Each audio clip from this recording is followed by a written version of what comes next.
बिस्मिल्लाहिर्रहमानिर्रहीम। अस्सलाम वालेकुम। कैसे हैं आप सब? उम्मीद करती हूँ कि सब ठीक ठाक होंगे।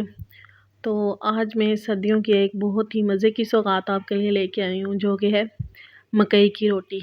तो चलें आ जाएं, अब इसको बना के मैं आपको दिखाती हूँ कि ये कैसे बनती है। सबसे पहले आटा लेना है और आटे को थोड़ा सा छान लेना है, क्योंकि इसमें से अच्छा खासा जो है ना वो थोड़ा भूरा सा जो है वो निकल आता है। तो छान लेंगे तो इससे रोटी भी बहुत ही अच्छी सी मज़े की बनेगी। छानने के बाद तो सबसे पहले फिर मैंने इसमें नमक डाल लिया था, और जो पानी लिया था वो गर्म पानी लिया था, क्योंकि गर्म पानी से जब आप इसको आटे को गूँधेंगे तो वो फिर उसकी डो जो है वो बहुत ही मज़े की बनेगी। और यहाँ पे देखें कि गंदम का आटा तो गूँधना जो है वो बहुत आसान होता है, लेकिन मकई का आटा थोड़ा सी ट्रिक होती है उसको गूँधने की। उसको बार बार हाथों में लेके उसकी मुट्ठियाँ बना बना के उसको गूँधना पड़ता है, और ये कलाई की जो जगह होती है वहाँ से ऐसे दबा के करेंगे तो फिर उससे बहुत ही अच्छा जो है वो गूँधने होगा, और डो भी जो है अच्छी बनेगी। जैसे आप मैदे की डो बना लेते हैं वैसे ही इसकी जो है वो बार बार मलने से ही इसकी डो जो है वो अच्छी बनेगी। तो बस आटा गूँध के आपने थोड़ा सा उसको हाथ में लेना है, और उसको फिर ऐसे तरामी में उसकी छोटी सी रोटी बनानी है। ये देखें, यहाँ पे ये जो है मेरी खाला रोटी बना रही हैं। खाला जो है वो बहुत ही मज़े की जो है ना रोटी बनाती हैं। तो अगर आप बेलने पे इसी तरह सीधा नहीं बना सकते, इसको चिपकने का ख़तरा होता है, तो आप ऊपर नीचे शापर रख लें और उसको फिर ऊपर से बेल लें।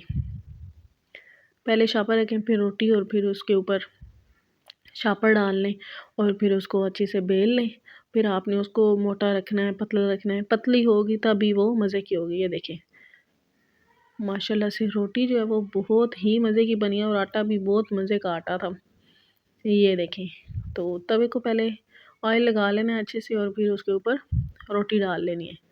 ये देखें, साइडों से थोड़ा सा उतार लेना है, करना है कि ताकि वो नीचे ना चिपके। और बस एक साइड को फिर उसकी चेंज करके फिर इसको घी लगाना है। अब मकई की रोटी में ये होता है कि वो घी जो है ना बहुत ही ज़्यादा चूसते हैं। जब तक वो उसमें घी या कोई ऐसी चीज़ें ना लगी हों तब तक वो खाने का कोई मज़ा ही नहीं आता। खुश्क रोटी तो ये खाई ही नहीं जाती। तो ऐसे चम्मच से उसको सुराख करते जाना है, ताकि उसके अंदर घी जो है वो अच्छे से जज़ब हो और अंदर से भी अच्छे से पक जाए। तो बस ये देखिए, फिर जब एक साइड से दोबारा से पक जाए तो उसकी दोबारा से साइड चेंज कर देनी है। गंदम की तो बहुत जल्दी पक जाती है, लेकिन मकई की जो है वो थोड़ा सा टाइम लेती है पकने में। तो ये देखें, जब जैसे अच्छे से पक जाए तो अब आपने इसको अगर क्रिस्पी करना है तो तवे पे रखें, इसको हल्की हल्की आंच पे इसको सेक लगवाएं, तो फिर वो देखिएगा कि आपकी कितनी ही वो रोटी जो है वो क्रिस्पी बनेगी।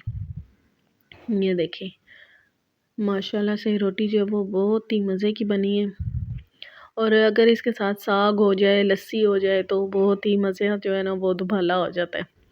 तो बस ये रोटी बन गई थी, और अब इस पे मैंने क्या किया कि घी लगाया, और काफ़ी ज़्यादा घी लगा के तो उसको खाया था, क्योंकि बगैर घी के तो ये खाई नहीं जाती, और इस घी से ही जो है वो ज़्यादा जो है वो मज़ा आता है रोटी का।